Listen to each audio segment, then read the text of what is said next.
En la sintonía de Radio Abarán, un programa para conocer más a nuestros mayores, con noticias de actualidad, temas de salud, dirigido por Carmelo Gómez, presidente de la Sociedad Murciana de Enfermería Geriátrica y Gerontológica. Muy buenos días a toda la audiencia de Radio Abarán y de Lecciones Mayores en este nuevo programa dedicado básicamente a dar pequeñas píldoras de difusión, divulgación y, por qué no, algún conocimiento en relación a cosas que pasan con el proceso de envejecimiento y que es bueno que las sepamos para poder influir, cuando podamos influir, en ellas para mejorar nuestra salud y también nuestra propia vida. En nuestro apartado inicial, ¿no?, de noticias, es importante en relación al tema que vamos a abordar esta mañana, que va a ser sobre las pérdidas de memoria. Es muy interesante lo que dice la revista 60 y más, en el cual ya adelantaba que 1.200.000 personas españolas padecen algún tipo de demencia, no solo Alzheimer. Ahora después veremos que no es bueno confundir eso de demencia y Alzheimer. El Alzheimer es un tipo de demencia, pero no es la demencia en sí. Y que ese número tan grande no verá tanto si le sumamos las personas que les cuidan y que de alguna forma son igual de afectadas que las que padecen la enfermedad, que son los cuidadores. Cuando eso lo hacemos, el número que nos sale nos da miedo, porque salen cerca de 5 millones de personas afectadas ahora mismo en nuestro país de forma directa e indirecta con esa enfermedad tan terrible, con ese síndrome tan terrible como es la demencia. En el mundo, en total, este año se asciende las personas afectadas a más de 50 millones de personas. Eso hace que, según la última prospección demográfica de las que hablamos hace un par de programas, para el año 2050 hablaríamos de 152 millones de personas en todo el mundo afectadas por algún tipo de demencia. Y si no se remedia, las 2/3 partes serían de enfermedad tipo Alzheimer. ¿Es la demencia más prevalente? Ahora veremos por qué. Suele ser la más prevalente. Eso hace que afecte la vida de los cuidadores informales, de los cuidadores mal llamados informales, cuidadores que están todo el día con las personas o gran parte del día cuidándolas en sus distintas facetas, no solamente física, sino también la parte psicológica y, por supuesto, la parte social. Hablamos entonces de 82.000 millones de personas que dedican horas, es decir, a cuidar, 82.000 millones de horas dedicadas. De esos 82.000 millones de horas, el 70% o más va a ser ofrecido por mujeres. Con lo cual, claro, esto nos debe hacer pensar ya sobre estrategias de abordaje del cuidado de estas personas con este grave síndrome. Bien, por eso esta mañana, lo que nos interesa es empezar a introducirnos sobre eso que nos preocupa conforme vamos cumpliendo los años. Eso que nos suele preocupar mucho, como son las pérdidas de memoria. Se me olvidan las cosas. Bueno, es algo que curiosamente se nos va preocupando conforme cumplimos los años. Hasta cierto sentido, hasta cierto punto, eso tiene su lógica, ¿no? Porque todo el mundo tiene en su retina de la memoria, pues esas personas, esos familiares, esos amigos, o los padres o abuelos de nuestros amigos, que han padecido algún tipo de enfermedad relacionada con el cerebro, con la demencia, y que nos llama la tristeza, ¿no?, por ver cómo una enfermedad puede ser tan cruel. Pero no todas las pérdidas de memoria van a desembocar en una demencia ni están provocadas por una demencia.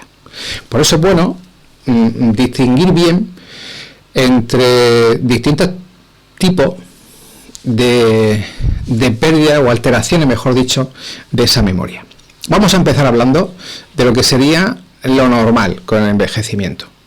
Recordemos, como hemos dicho en programas anteriores de forma reiterada, que envejecer no es una cuestión de una edad concreta. Envejecer es un proceso que, dependiendo de la reserva que cada uno tenga, va a empezar antes o va a empezar después. Se va a desarrollar de una forma o se va a desarrollar de la otra.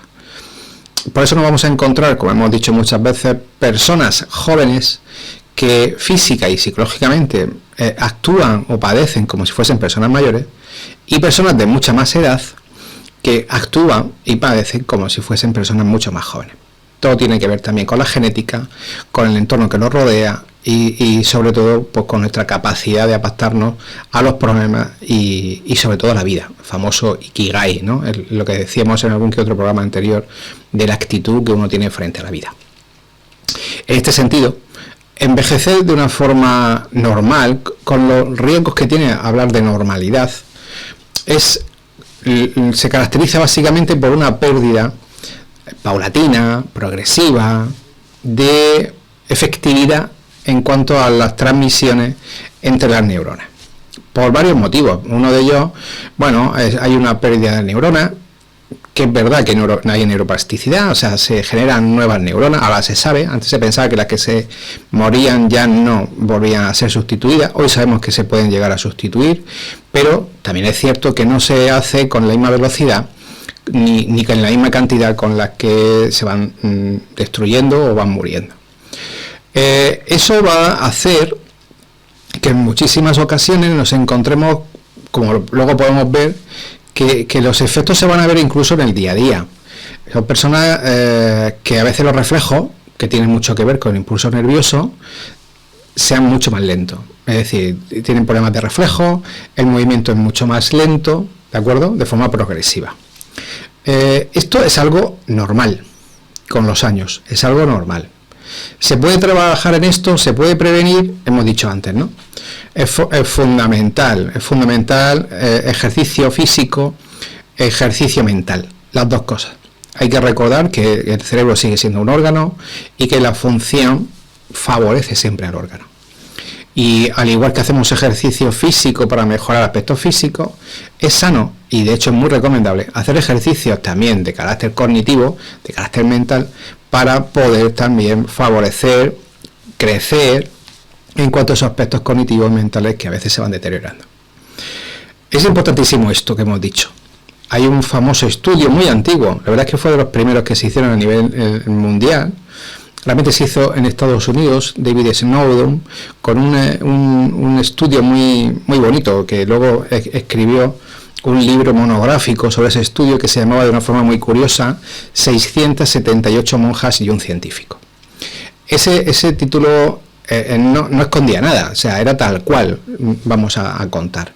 Y relataba en ese libro cómo él, de joven epidemiólogo, buscando hacer su tesis doctoral sobre algo, allá por los años 70, decide en un momento determinado buscar lo fácil como epidemiólogo, que era buscar una población muy delimitada a nivel biológico, es decir, como podía ser una congregación, donde no había mucho flujo de personas hacia adentro ni hacia afuera, y además con unas condiciones que eran totalmente controlables, es decir, sabían si comían de una cosa, si comían de la otra, si tenían estudios, no tenían estudios, etcétera, etcétera. El estudio era longitudinal, eso significaba que era un estudio a largo plazo, es decir, iba midiendo cosas conforme iban pasando los meses, incluso los años.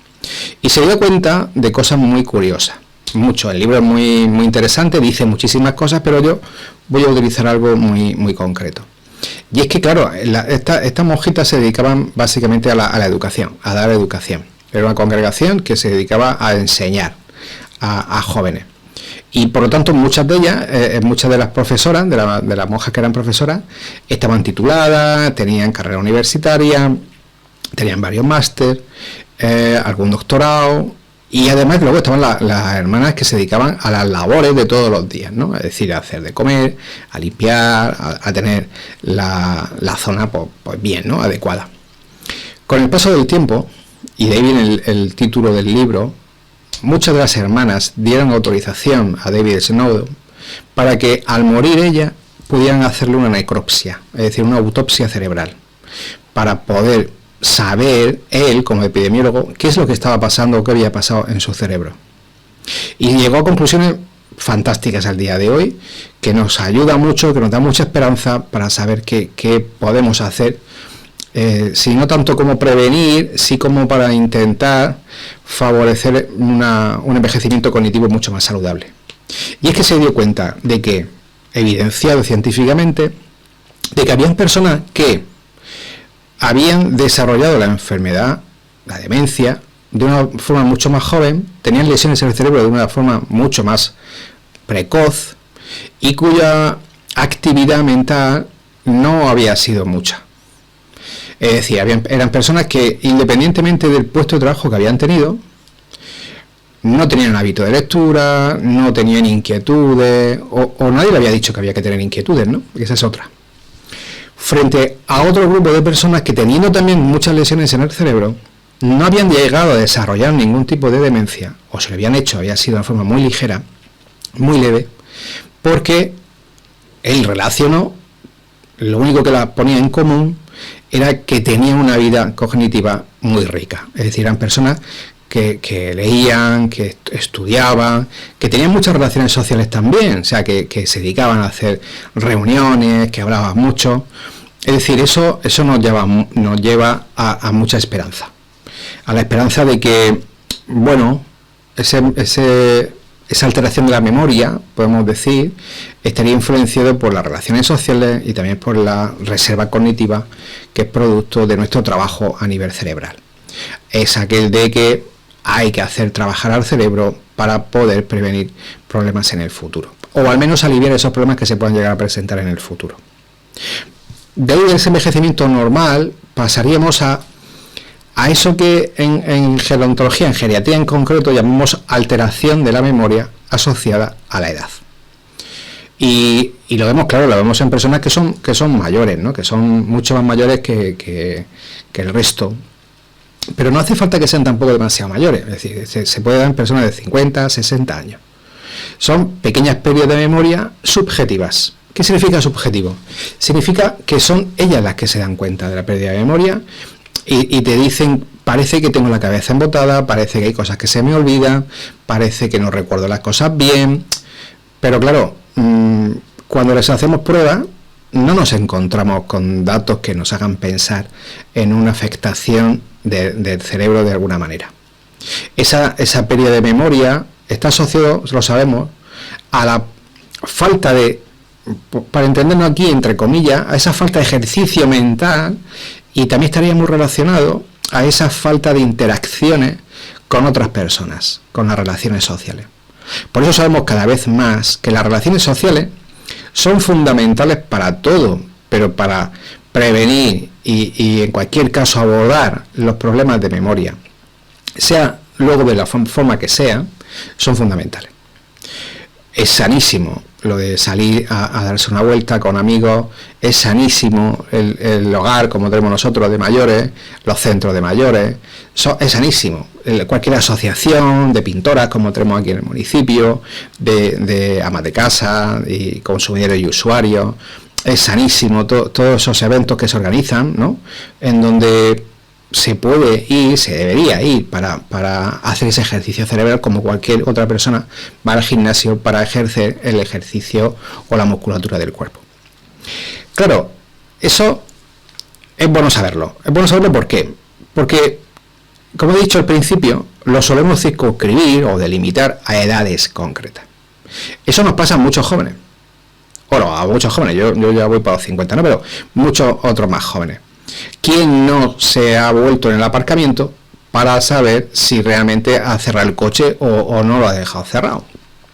¿Quién no se ha dejado la luz del descansillo encendida cuando se ha acostado? ¿Quién no se ha dejado el gas abierto cuando se ha ido de fin de semana? Es decir, ese tipo de cosas suelen ocurrir y no tienen por qué ser secundarias a un proceso de demencia, ni siquiera aunque fuese algo más leve. No tienen por qué. Serían si estuviesen acompañadas de otras cosas, como luego veremos, pero por sí mismas no tienen por qué serlo. Muchas personas, al ponerse muy nerviosas, también pierden la capacidad de recordar luego esas cosas. Nos ha pasado cuando hemos encontrado con un trauma muy grave, ese de no recuerdo nada. No sé si recuerdan de películas o ustedes mismos han tenido algún accidente, algún disgusto gordo, y al tiempo dicen, mira, no recuerdo nada de ese momento. Incluso en un estrés positivo, como puede ser el día de tu boda, la boda de tu hijo, lo que sea, hay cosas que si eso te hace ponerte muy nervioso, hace que no se recuerde bien. ¿Por qué? Porque hay una hormona ahí, que es el cortisol, que es segregado por las glándulas suprarrenales, ahí pegadito al riñón, que se activa cuando estamos muy nerviosos, estamos muy ansiosos, estamos muy estresados. A medida que sube ese cortisol, una zona del cerebro tan fundamental para ayudar a memorizar como es el hipocampo, está en el suelo, ¿no?, de lo que sería el cerebro, más o menos en una circunvalación muy inferior. Ese cortisol, por decirlo de alguna forma, adormece, enlentece la función de esa zona del cerebro, impidiendo que se recuerden bien las cosas. Por eso, más nervioso, más problemas de memoria a veces tenemos, o mayores problemas para memorizar. Por eso los profesores les solemos decir a los alumnos que eviten estudiar como si fuese a dragón el día antes del examen, porque el único peligro que se corre, estando tan nervioso, es que no se recuerden las cosas bien el día del examen. Pues eso nos pasa todos los días estamos en un pequeño examen, tenemos que recordar cosas. Si personas estresadas, ¿quiénes son también? Pues personas que tienen algún tipo de distimia, personas que están tristes, se estresan, personas que tienen problemas de ánimo, por eso se llama distimia, ¿no? Es decir, personas con ánimo depresivo o muy ansiosas, pueden llegar a tener pequeños problemas de memoria, pero insisto, no tienen por qué ser una demencia. Y esto es algo importante que tenemos que saber.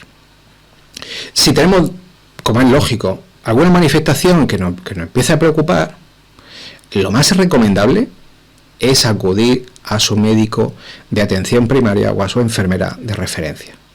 No se dejen llevar por revistas, no se dejen llevar por vídeos de YouTube ni por redes sociales. Ante cualquier duda sobre sus problemas de salud, donde hay que ir es a los profesionales, a los que saben, a su médico o su enfermera, para que ellos les puedan examinar y decidir sobre hasta qué punto es un problema más o menos serio, si es que es un problema. Eso nos lleva a decir, bueno, que los problemas de memoria, que por lo que hemos empezado hoy, no tienen por qué ser patológicos, esos problemas. Si vamos a más adelante, cuando decimos ya un poco de mayor gravedad, es posible que nos encontremos con problemas de memoria, pero ya percibidos de una forma muy objetiva. Importante la diferencia que he hecho con lo anterior. Antes decíamos que en la alteración de la memoria asociada a la edad, la pérdida de memoria es subjetiva. Eso significa que tenemos la sensación, por decirlo de alguna forma, pero no hay traducción en el día a día, no se ve que hayan grandes consecuencias. Cuando hablamos de deterioro cognitivo leve, ahí sí que la pérdida ya es objetiva. ¿Y cómo sabemos que es objetiva? Pues porque cuando el médico le hace algún tipo de test o le hace algún tipo de prueba, sí es cierto que puede detectar que hay algo que no funciona bien, pero a pesar de que hay algo que no funciona bien, no funciona tan mal como para ser considerado todavía una demencia. Es ese limbo, el deterioro cognitivo leve, por eso se llama leve, es ese limbo que podríamos decir, solamente para poder entenderlo nosotros, que estaría entre el envejecimiento normal, ¿no?, y un envejecimiento patológico cognitivo, es decir, del cerebro, que sería en este caso la demencia. El deterioro cognitivo leve no hay que tomársela en broma, porque hay un porcentaje de personas con deterioro cognitivo leve que a los años, probablemente a los 2-3 años de empezar a diagnosticarse, es posible que se agrave, y por eso no hay que dejarlo nunca de la mano, pero también se puede estacionar y no avanzar, e incluso hay muchos casos que llegan a mejorar y llegar a desaparecer o aliviarse mucho ese deterioro cognitivo leve. Ese deterioro cognitivo leve está muy relacionado normalmente con otros problemas de salud en la vida adulta, como ha podido ser hipertensión. Eso no quiere decir que todas las personas hipertensas vayan a tener un deterioro cognitivo leve, sino que es un factor de riesgo, ¿de acuerdo? Es decir, muchas de las personas que hoy por hoy sabemos que tienen deterioro cognitivo leve han tenido hipertensión. Cuidado con esto que voy a decir, porque es muy importante. Hipertensión no controlada. Hipertensión no controlada. De estas hay muchas personas por ahí, caminando por la calle.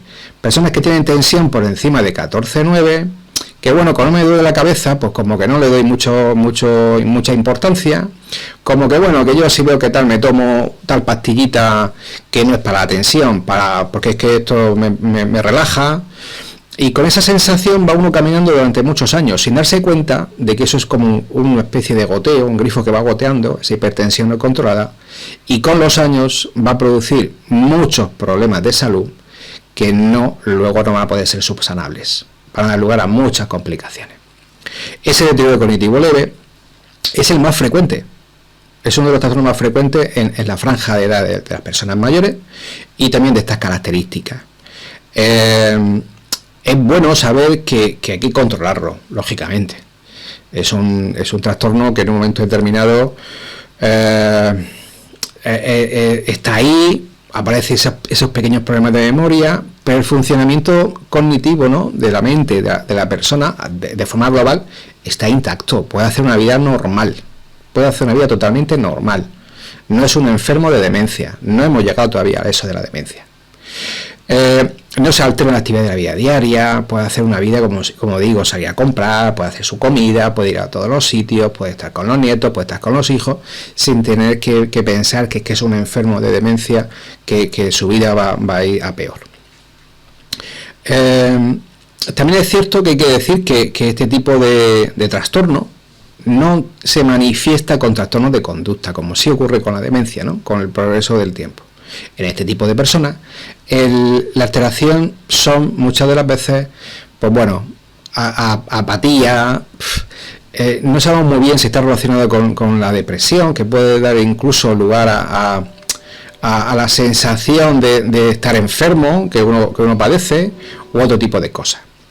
Además de eso, sí que sabemos que son personas que ejecutan peor pruebas de coordinación de miembros, ¿de acuerdo? Miembros inferiores. Son personas que se caen más que el resto. Atención también a este detalle. No significa que se caen ellas y el resto no, sino significa que a partir de un momento determinado son personas que empiezan a caerse más y que no hay otra explicación para esas caídas. Quiere decirse, si una persona se va a vivir a un sitio nuevo, no conoce el terreno, le falta visión, tiene problemas de vértigo vestibular y se cae más porque acaba de llegar a un sitio, no significa por eso que ya tenga un deterioro cognitivo.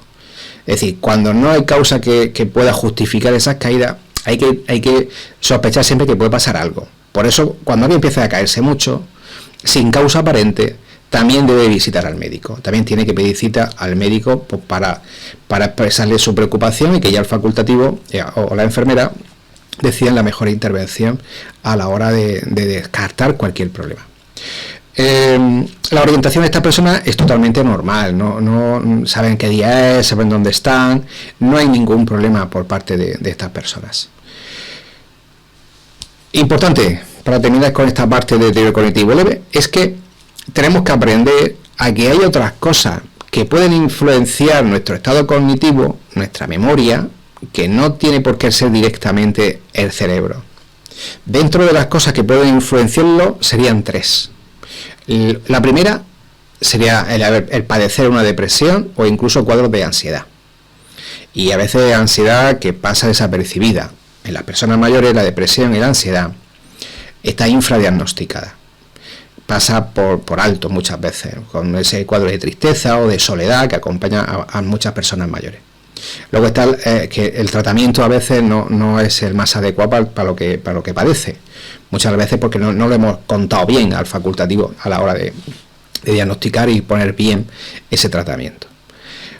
Personas que tienen cuadro depresivo, ansiedad generalizada, son personas que tienen poco interés en recordar las cosas, son personas que están desanimadas y al estar tan desanimadas no quieren entender, son personas que realmente no les apetece ni relaciones sociales, ni aprender cosas nuevas, y eso hace que cada vez haya más torpeza mental, más torpeza cognitiva.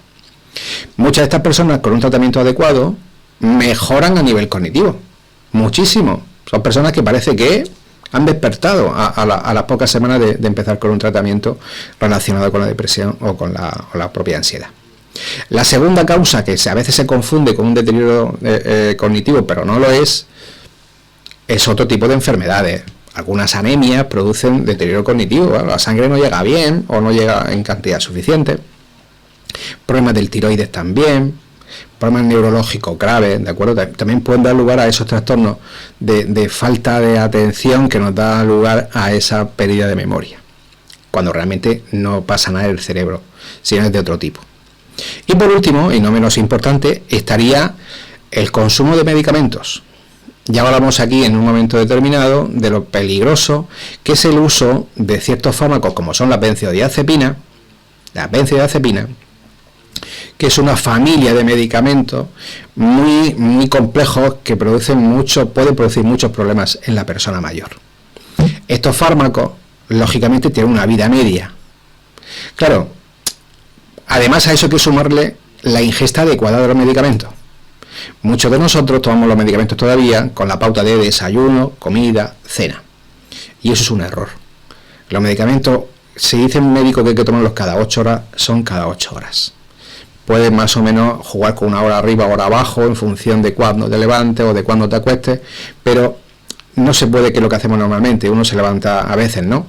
Hay personas mayores que no tienen cosas que hacer, se levanta ahora que sobre todo que es invierno, a las 8, 8 y media, desayunan, se toman las pastillas sobre las 9, y luego a las 1 y media, 2 están comiendo. Si hacemos las cuentas, no son 8. Si han desayunado a las 9, se han tomado las pastillas a las 9, cuando van a comer a las 2 de la tarde, han pasado solamente 5 horas. No han pasado 8. Si a esas 2 de la tarde le sumas que luego, cuando vayan a cenar, se van a tomar las otras pastillas, aunque sea después de cenar, pues de esas 2 de la tarde a esas 8 de la tarde son 6 horas. Claro, desde las 8 de la mañana que te has levantado hasta las 8 de la tarde, la medicación que se supone que te deberías de tomarte en 24, te la has tomado en 12 horas. Eso hace que muchos medicamentos no le dé tiempo al cuerpo a filtrarlos por el riñón y a excretarlos adecuadamente por la orina o por el sudor. Y eso hace que se acumule efecto de medicamento, que esté más tiempo en sangre cuando no debería estar. ¿Qué ocurre con eso? Que pacientes que dicen que se toman la medicación como con la misma pauta que le han dicho, tienen la sensación de que tienen problemas de memoria. Ese es el mejor ejemplo de interacción de medicamentos, de acúmulo de medicamentos en el cuerpo. También cuando tomamos medicamentos que pueden interaccionar entre ellos. Por eso nunca, jamás hay que desobedecer al médico o las pautas del médico en cuanto a la ingesta de tal medicamento. Por eso jamás, nunca, tenemos que empezar a probar con la pastilla que es que me ha dado mi hermana, la pastilla que es que me dice el vecino que se toma él, y voy a probarme yo con una que yo tengo lo mismo que él. A veces jugamos a ser médicos y hace que esos medicamentos que estamos tomando actúen paradójicamente en contra, en lugar de a favor de nuestra propia salud. Eso hace que muchas veces tengamos esas pérdidas de memoria que nosotros pensamos que es una demencia, pero realmente no lo son. Muy bien, pues hasta aquí hablaríamos de lo que sería el deterioro cognitivo leve. La demencia, que lo vamos a dejar para un programa posterior, es una entidad mucho más compleja, es mucho más amplio para explicar. ¿Qué podemos decir a modo de corolario, por lo menos del programa de esta tarde? Que las pérdidas de memoria no siempre son provocadas por una demencia, que a veces son provocadas por estrés, que a veces tienen mucho que ver con la falta de relaciones sociales que tenemos, que a veces tienen mucho que ver con la forma de tomar los medicamentos, que a veces tienen mucho que ver con otras enfermedades que podemos llegar a tener, o incluso con problemas mentales de tipo una depresión o un cuadro de ansiedad generalizado no del todo bien abordado. Y que sabiendo eso sabemos que podemos hacer cosas para favorecerlo.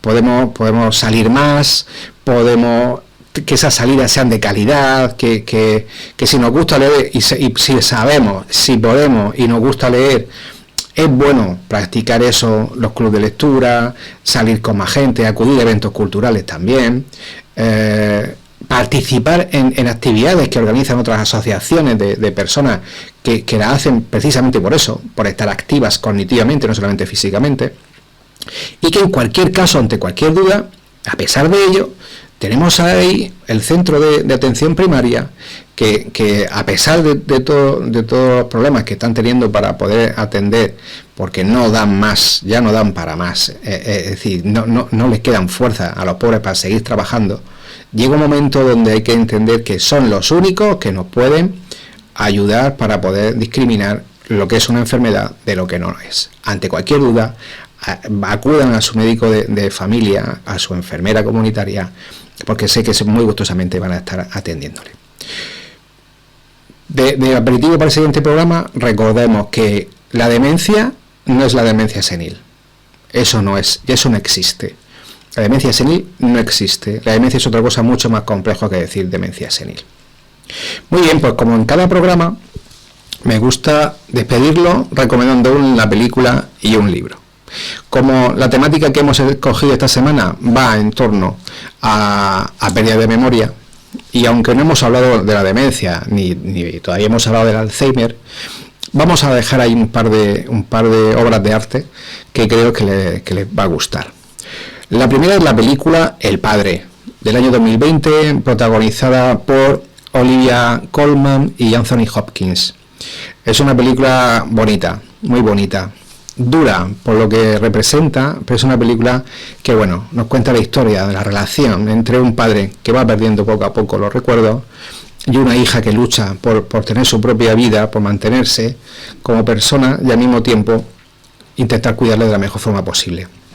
Cómo esas pérdidas le van llevando a momentos muy emotivos. Es una película, vamos, que recomiendo enardecidamente poder verla.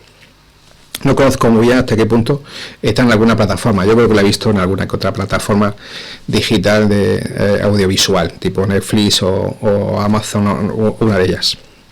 Y como libro, recomiendo Vitaminas para no olvidar, de la editorial Planeta, de Rachel Kong, y que nos cuenta la historia de Ruth. Ruth es una treintañera que después de un desengaño amoroso cambia de vida, cambia de trabajo, deja su trabajo y vuelve a su casa, a su pueblo, a intentar resetearse.